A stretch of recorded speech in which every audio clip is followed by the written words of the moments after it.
예, 우리 하나님께서 주시는 말씀 마태복음 1장 21절에서 23절까지 우리 함께 읽도록 하겠습니다. 마태복음 1장 21절에서 23절까지 말씀입니다. 예, 함께 읽겠습니다. 시작. 아들을 낳으리니 이름을 예수라 하라. 이는 그가 자기 백성을 그들의 죄에서 구원할 자이심이라 하니라.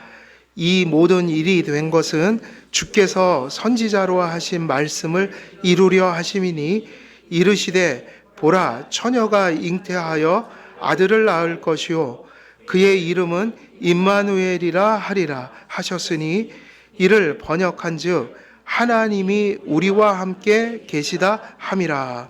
아멘. 예, 오늘은 기독론 보도록 하겠습니다. 자, 오늘 몇 페이지죠? 2번 들어간 거로 알고 있는데 278이죠? 예. 278 페이지에 2번 들어가나요? 지난주에 안 들어갔나요? 아, 거기까지 했어요. 그 앞에 부분. 예. 지난번에 어디를 했냐면, 요건 제일 중요한 부분이죠. 하나님과 화목 한다는 거. 근데 이 하나님과, 그래서 요 첫 구절이 뭐라고 돼 있죠? 하나님과 우리의 화목을 위해 뭐 할 사항은?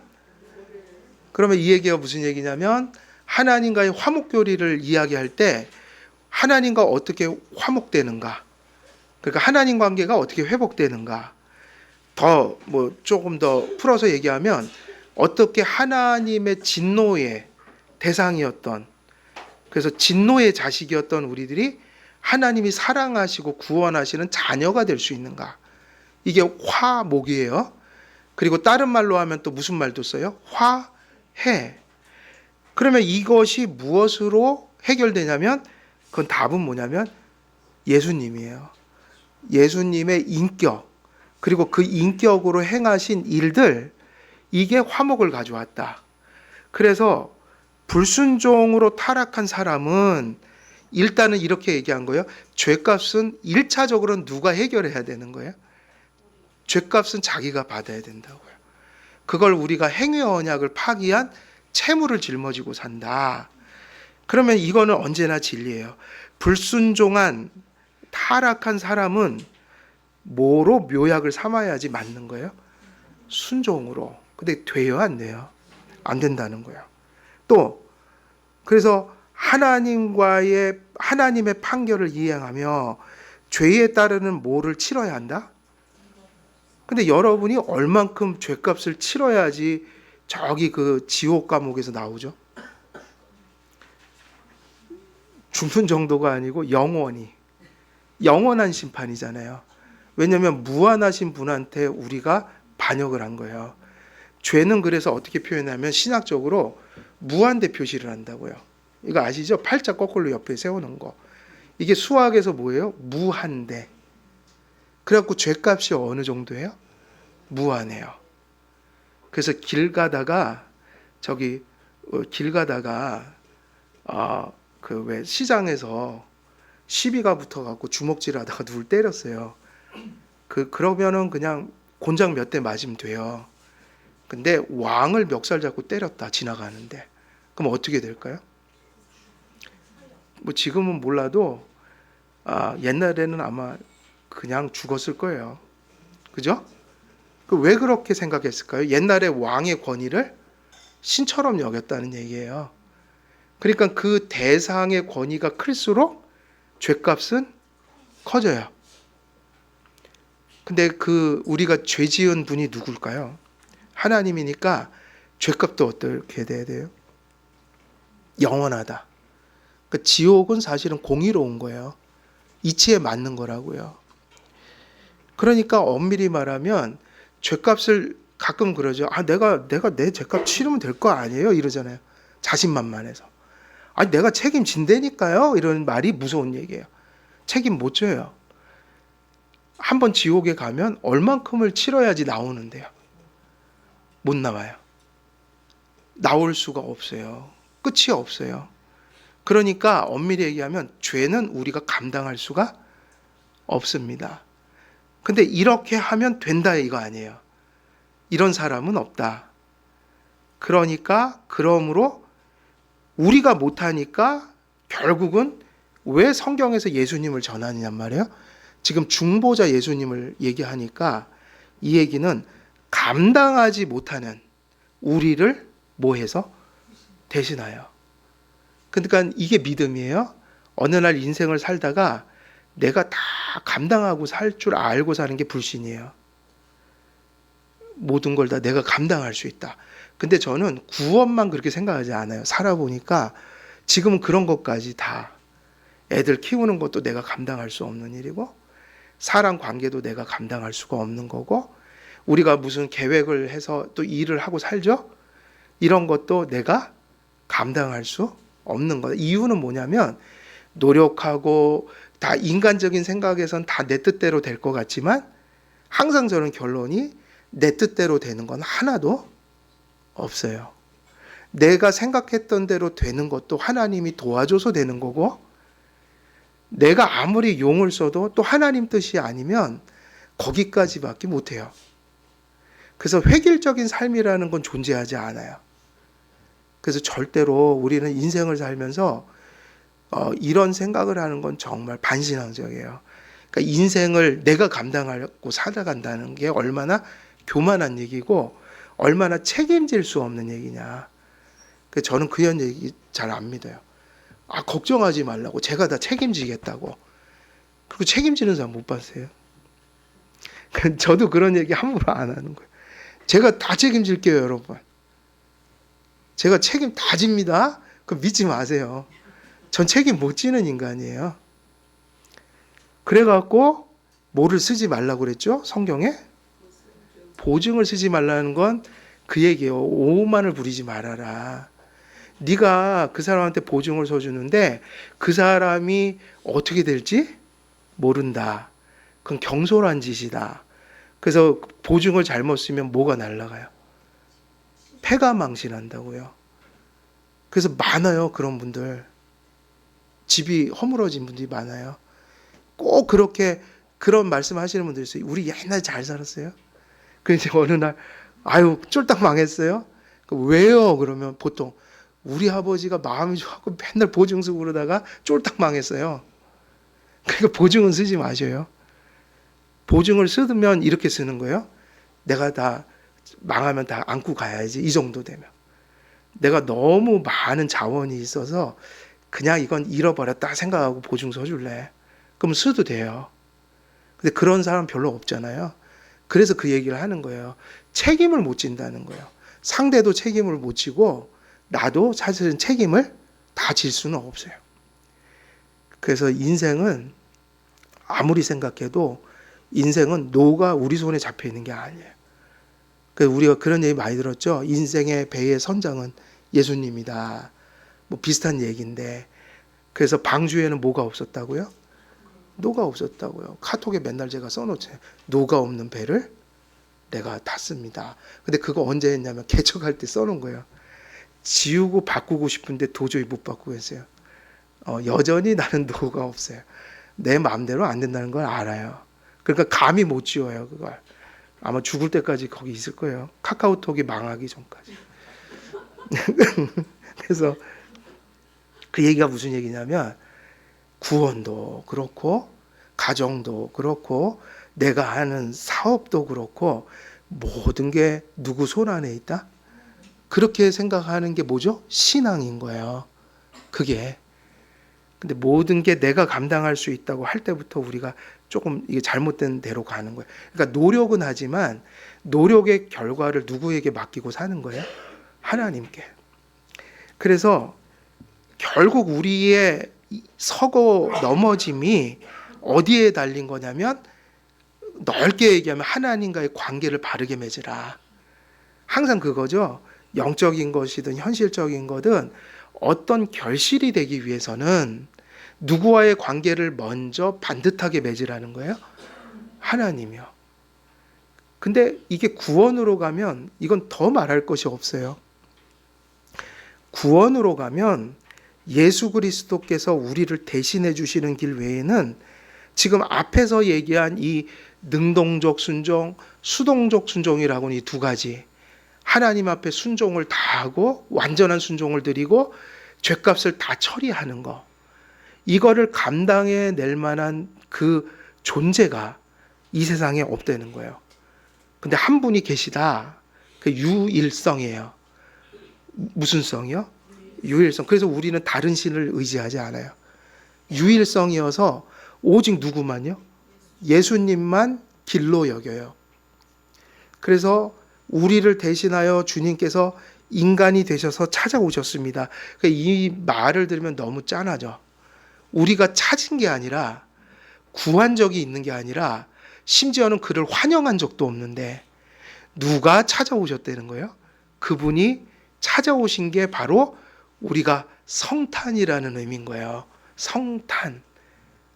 그죠? 예수님이 인간이 되셨어요. 성육신을 하셨어요. 이 말이 너무 희망적이에요. 우리에게 찾으라고 하면 못 찾습니다. 이 세상에 금덩어리가 땅에 많이 묻혀 있어요? 안 묻혀 있어요? 많다고요. 지금 우리 교회 밑에 있는지도 몰라요. 금맥이 흘러가고 있는지도 몰라요. 저 같은 사람한테 찾아라 그러면 못 찾아요. 땅에 금이 있으면 뭐 하겠어요. 우리는 못 찾습니다. 근데 하나님이 어떻게 하는 거예요? 우리를? 그 비유도 똑같죠. 양을 잃어버렸는데 어떻게 하셨다고요? 찾으셨다. 심지어는 그 비유도 쓰잖아요. 한드라마크인가요? 동전을 잃어버렸다. 등불 갖다가 비추면서 그걸 다 어떻게 해요? 찾아내고야 말았다는 거예요. 구원은 찾아오는 거지 우리가 찾아가는 게 아니에요.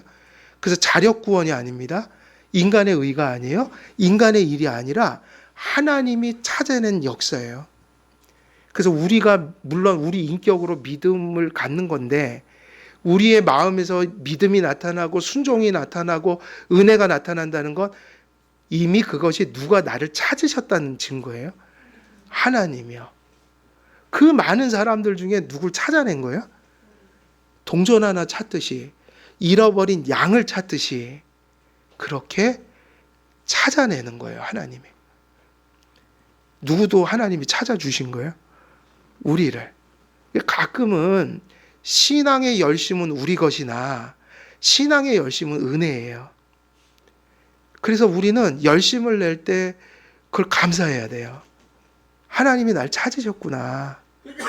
하나님이 나를 찾아서 나를 당신에 붙드시니 내 안에서 이런 일이 벌어지는구나.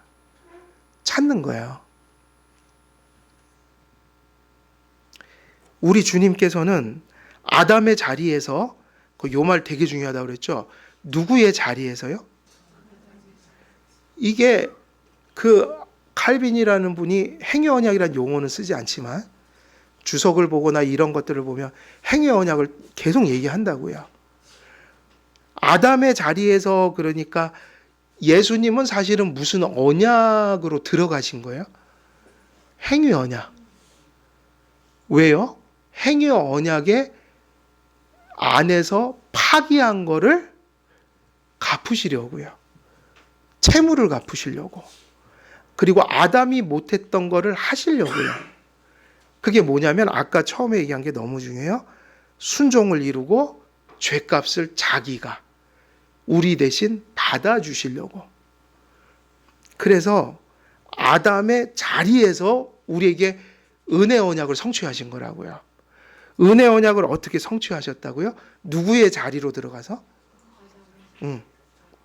그래서 주님은 고생하셨고 죽었지만 우리에겐 그게 은혜가 되는 거예요. 왜 은혜죠? 우리가 안 하고 받으니까. 우리는 아무것도 안 했는데 결과만 받아 누리니까. 은혜라는 거예요. 이게 은혜라는 거예요. 그래서 하나님께서 아담의 자리에서 하나님께 뭐를 하기 위해? 복종을 하기 위해. 어떻게 나타나셨어요? 참 사람으로.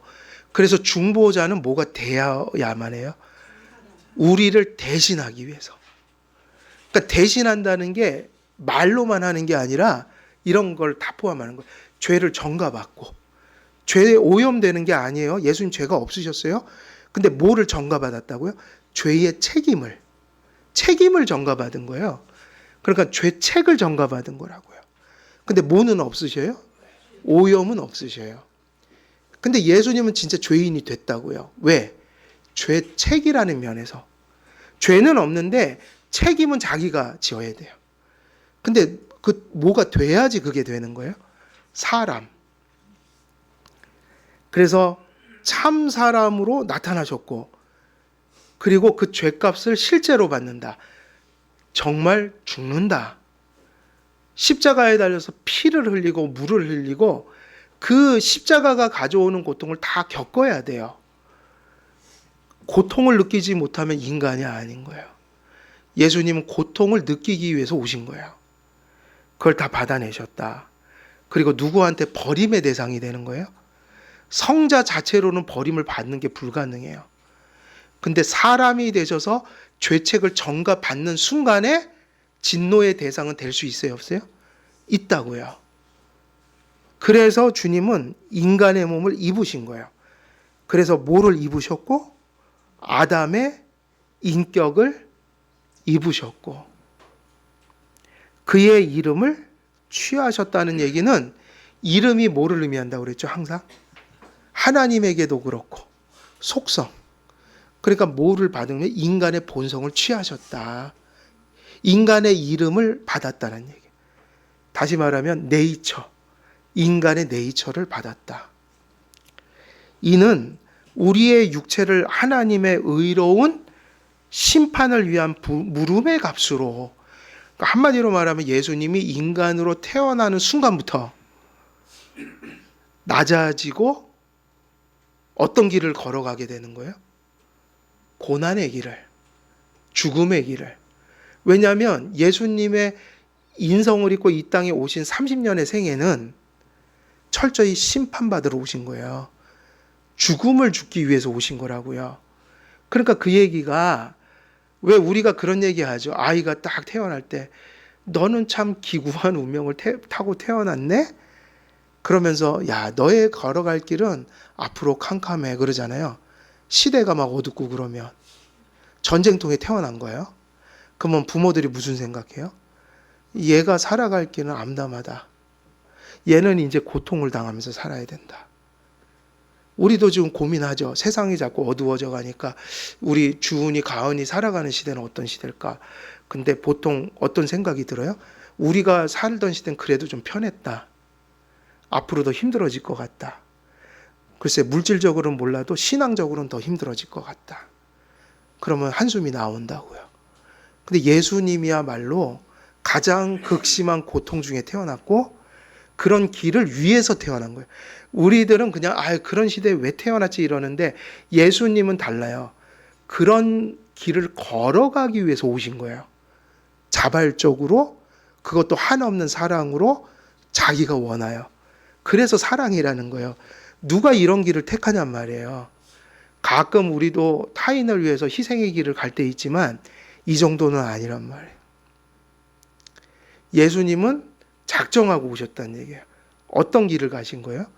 승계하시기 전까지는 가장 인간으로서 처절한 길을 경험하시기 위해서 오셨다. 그래서 그게 얼마나 힘들면 겟세마네 그 기도에서 보면 어떻게 기도하셨다고 돼 있죠? 피와 땀을 흘리며. 두 개 다 표현되어 있죠? 피와 땀이라고 그랬어요. 그건 극렬한 고통 속에서 기도했다는 얘기예요. 다시 말하면 예수님은 알고 오신 거예요. 자기의 이 지상생에는 적어도 부활 승천 이전까지는 어떤 것을 의도적으로 선택해서 오신 거예요. 자기를 대적하는, 자기를 배신한 그 사람들을 위해서 심판을 무르기 위해서. 그래서 물음이 뭐라고 그랬죠? 물음이 구속이란 말이다. 리디머. 그러면 뭐예요? 리디머 하면 구속자. 리딤은 구속하다. 그래서 여러분 반말리 아셔요? 반말리라고? 오 해피 그 노래 부른 사람, 레게 음악 가수. 반말리가 리뎀프션이라는 노래가 유명한 노래가 있어요. 딱 들으면 출애굽기 그대로 가사 옮겨와서 너무 은혜스러운데 그는 이단이에요. 누구를 믿느냐면 에티오피아의 황제를 믿는 신앙이에요. 왜 그러냐면 그가 어디 사람이죠? 자메이카. 자메이카는 어디 있어요? 아프리카 대륙에 있어요? 아메리카 대륙에 있어요? 아메리카죠? 다 사연이 있는 거예요. 노예로 잡혀서 거기로 옮겨진 거예요. 그 백인들에 의해서 지배를 받다가 이제 그 고통을 당하고 사니까 이 사람들이 이제 그 식민 지배를 했던 사람들이 기독교인들 아니에요. 기독교 신앙을 가졌는데 그게 이단화된 거예요. 그래서 이 에티오피아가 어디 있는 거예요? 그러니까 아프리카에서는 자랑스러운 나라라고요. 그 솔로몬의 그 저기 시바 여왕, 그죠? 시바 여왕, 그 여인이 에티오피아 여왕이잖아요. 그리고 에티오피아는 기독교 역사도 길고 번영했던 나라인 것 같아요. 지금은 형편없지만. 근데 그러니까 그 당시에 이 자메이카에서 이 반말리라는 사람이 있던 그 나라에서 누굴 믿었냐면 기독교는 기독교인인데 아프리카에 있는 에티오피아 황제를 메시아로 보는 신앙이 생긴 거예요. 그래갖고 에티오피아 그 황제가 이렇게 그 자메이카 한번 방문한 적이 있어요. 근데 그 사람은 그런 거 사실도 몰라. 자기를 믿고 있다는 사실을. 근데 막 사람들이 와서 메시아요 막 이러니까 깜짝 놀래갖고 그게 이제 아픈 사연이에요. 흑인들이 그 다시 아프리카로 돌아가는 걸 꿈꾸는 거예요. 그래서 그 메시아가 다시 고향으로 이끌 것이다. 그게 뭐 출애굽이에요. 출애굽 다시 아프리카로 돌아가는. 흑인 신학이 다 그렇잖아요. 지금 자유주의에서. 그래서 왜 예수님을 흑인으로 그리잖아요. 근데 거기서 그게 해방 신학 똑같은 거예요. 정치적 해방, 차별에서 해방. 그런데 반말리가 바로 그거를 아주 신봉하는 이제 그래서 뭐 거기 가사 보면 그런 거 원리스 뭐 사랑 이런 게 있는데 그게 다 그 종교에서 추구하는 것들이에요. 그 내용은 좋은데 알고는 불러야 되는 거예요. 그러니까 성경의 용어들이 가사에 나온다고요. 반말리 노래는. 추구하다가 저기 파상풍으로 그분은 돌아가셨어요. 그러니까 이제 보면 그 생애를 전 책을 한 권 다 읽어봤는데 좀 가슴이 아파요. 그런 역사적인 게 짙게 깔려 있어서. 근데 레뎀프션 그게 이게 구속. 반말리는 그게 구속이었던 거예요. 이제 언젠가 에티오피아 황제가 메시아 그래갖고 이제 자기들을 고향으로 데려갈 거다. 그리고 흑인 뭐 백인 차별 없는 세상을 만들 거다. 다시 말 천년왕국이 올 거다. 계시록도 풀겠죠.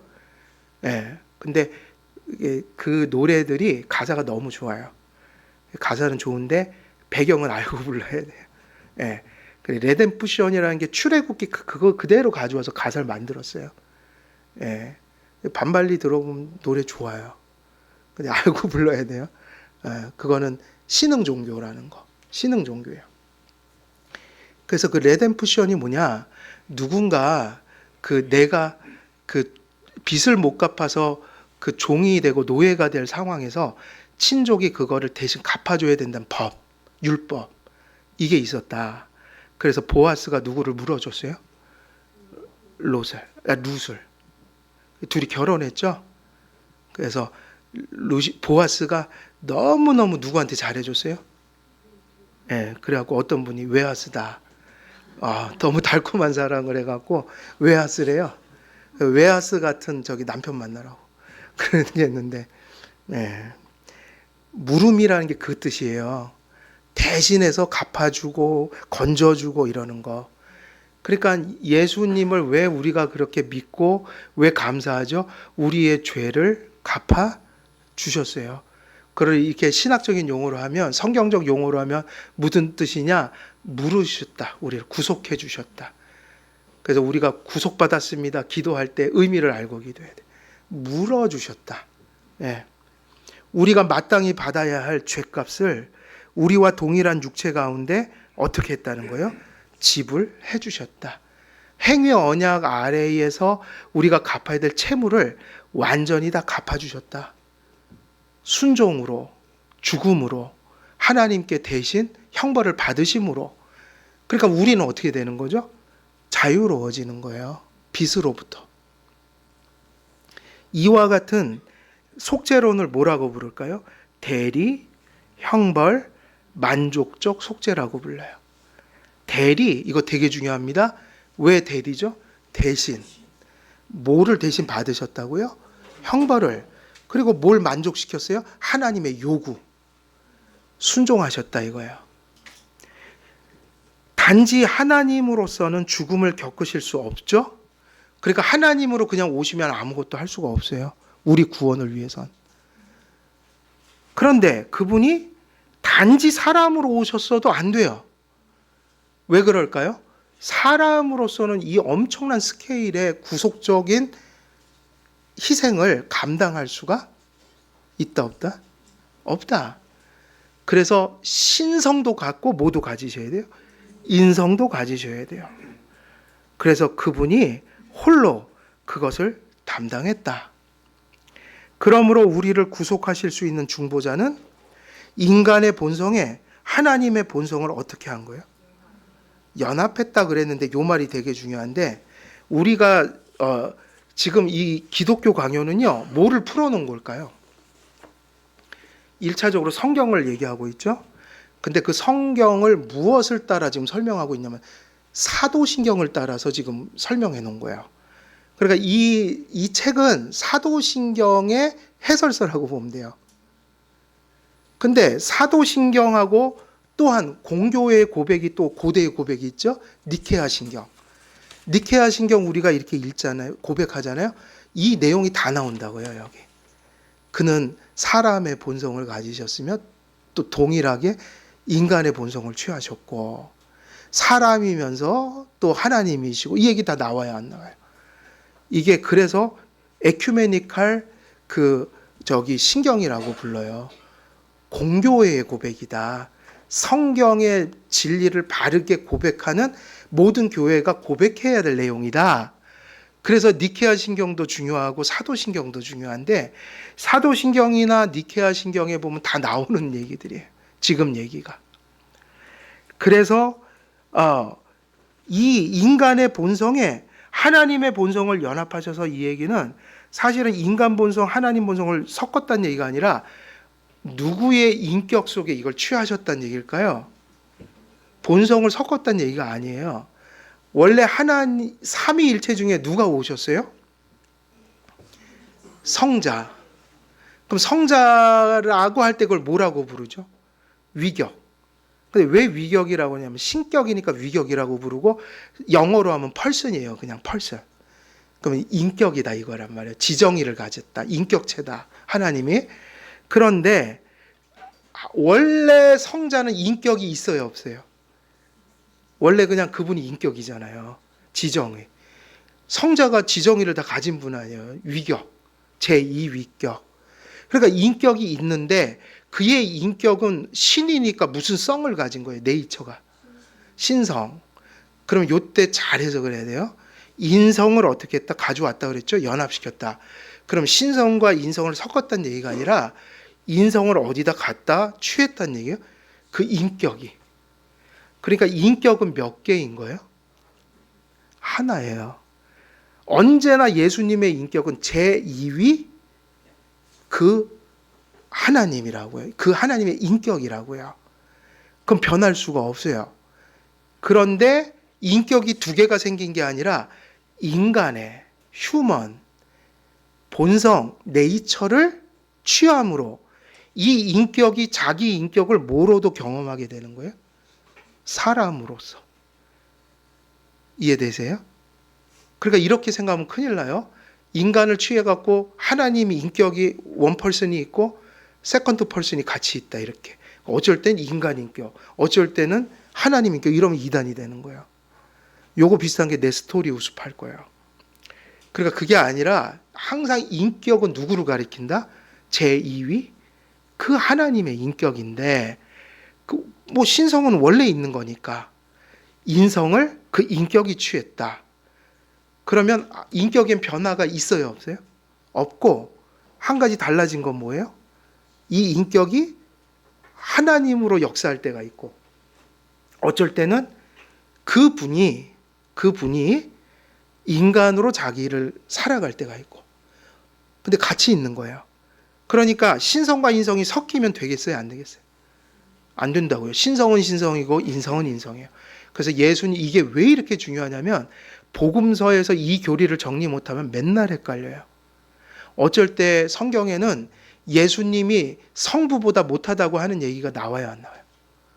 성부가 이렇게 하나님을 더 높은 분으로 표현한다면, 그건 신성에서가 아니라 뭐에서인 거예요?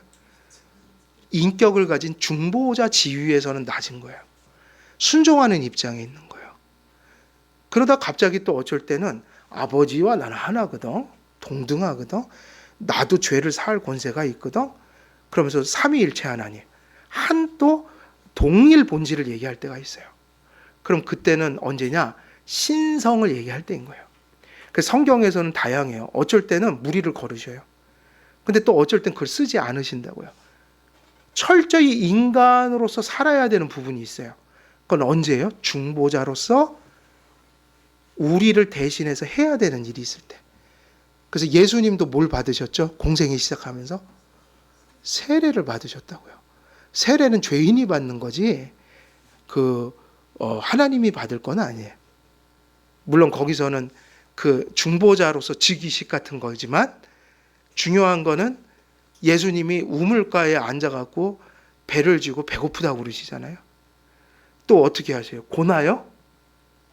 피곤해 하시잖아요. 예수님은요, 중보자로 행해야 될 때는 신성을 막 사용하지 않아요. 피곤한 건 피곤하면서 사셨어요. 안 피곤할 수 있는데, 그리고 사람들이 때려요? 그러면 안 아플 수 있어요, 없어요? 있죠. 근데 그러지 않으셨어요. 멸시를 받아야 될 때는 멸시를 받으셨어요. 이유가 뭔가? 우리를 대신해서 그게 필요했으니까.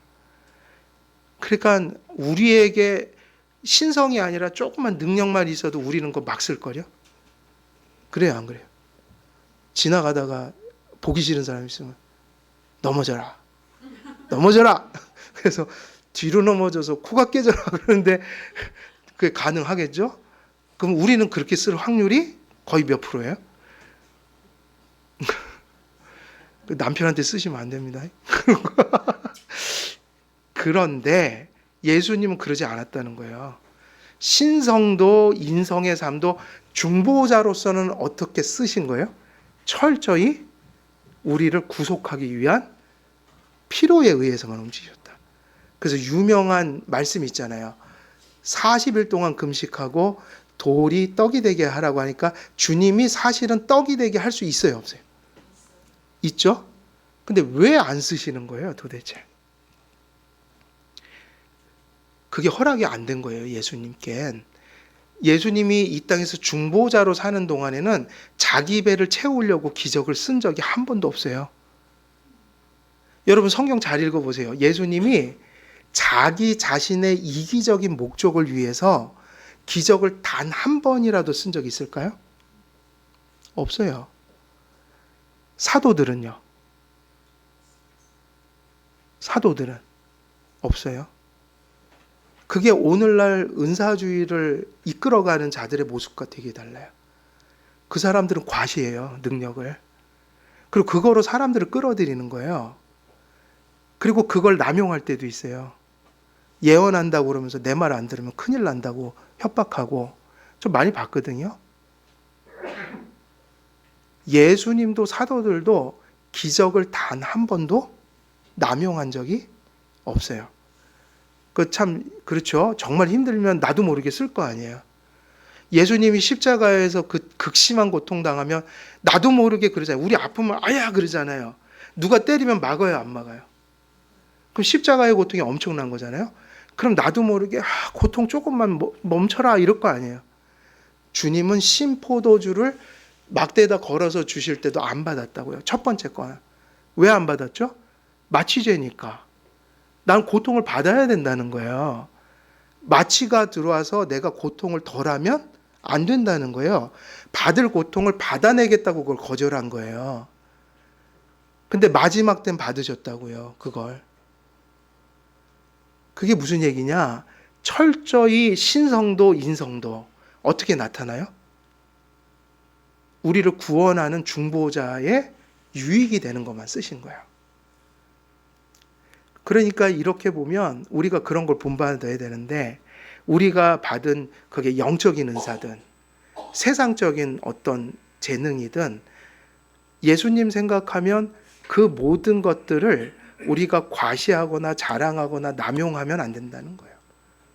크리스찬들은 우리는 하나님 영광과 오전에 얘기했듯이 어떤 유익을 위하여 그런 것들을 선용해야 한다. 자원을. 왜냐? 그 본을 누가 보이신 거예요?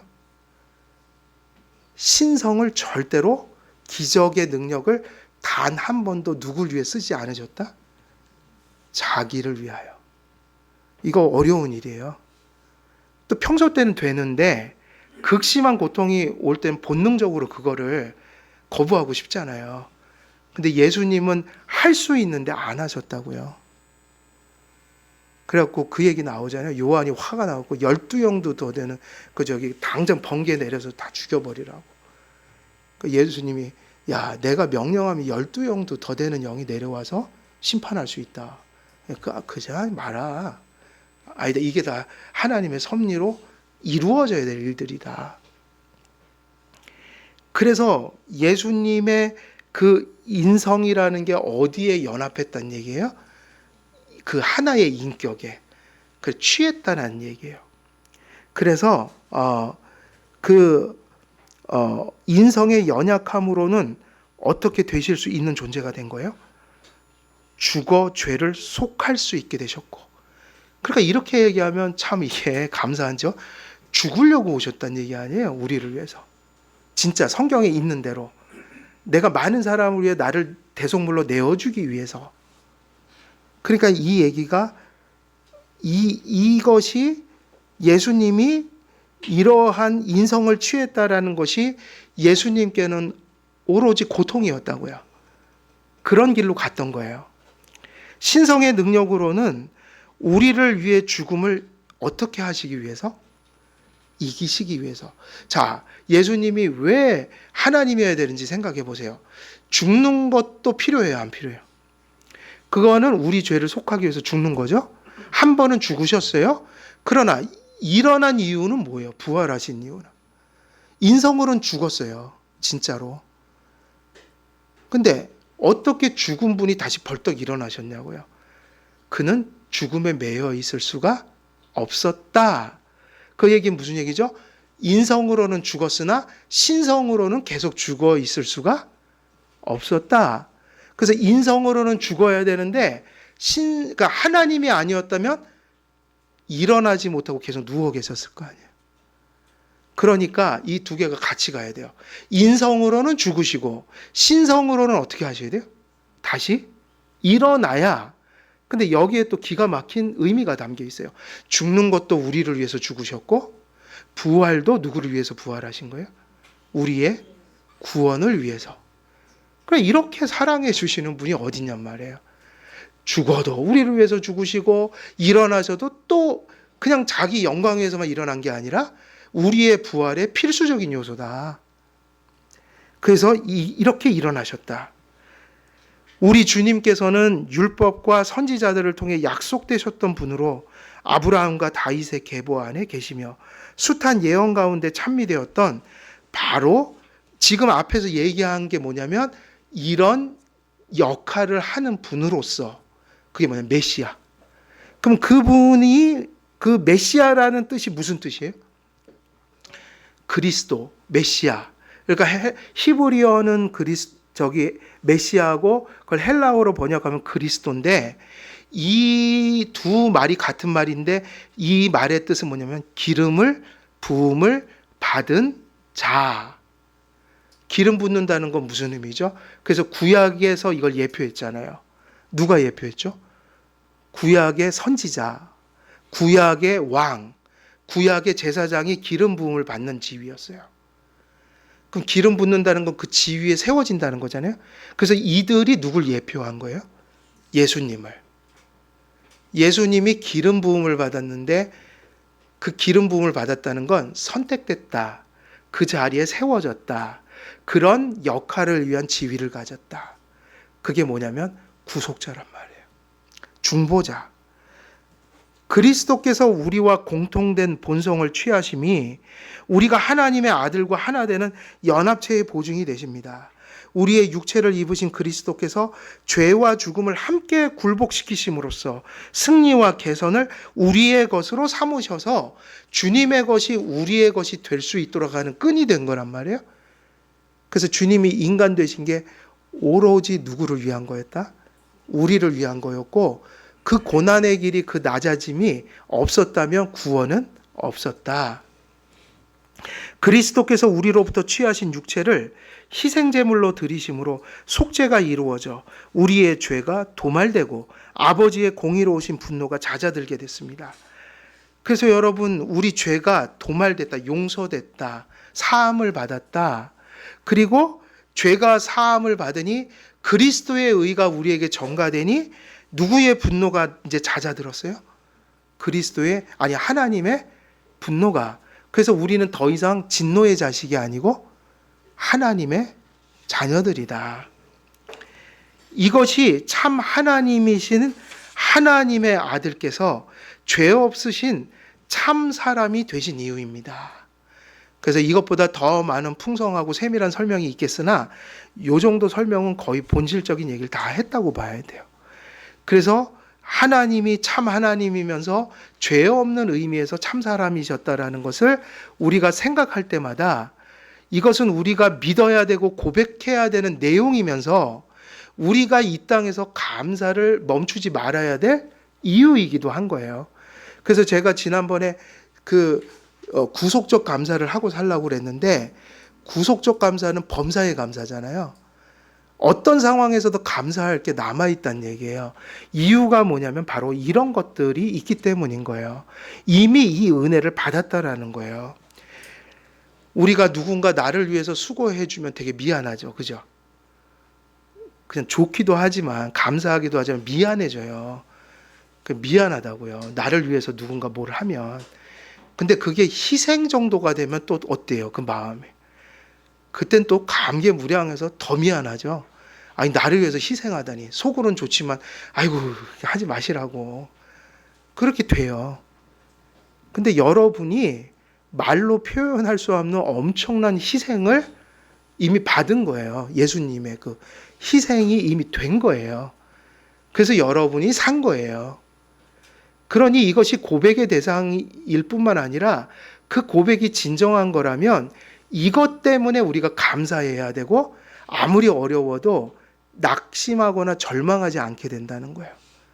왜냐? 이미 너무 큰 걸 받아버려서 절망하기엔 너무나 죄송한 거예요.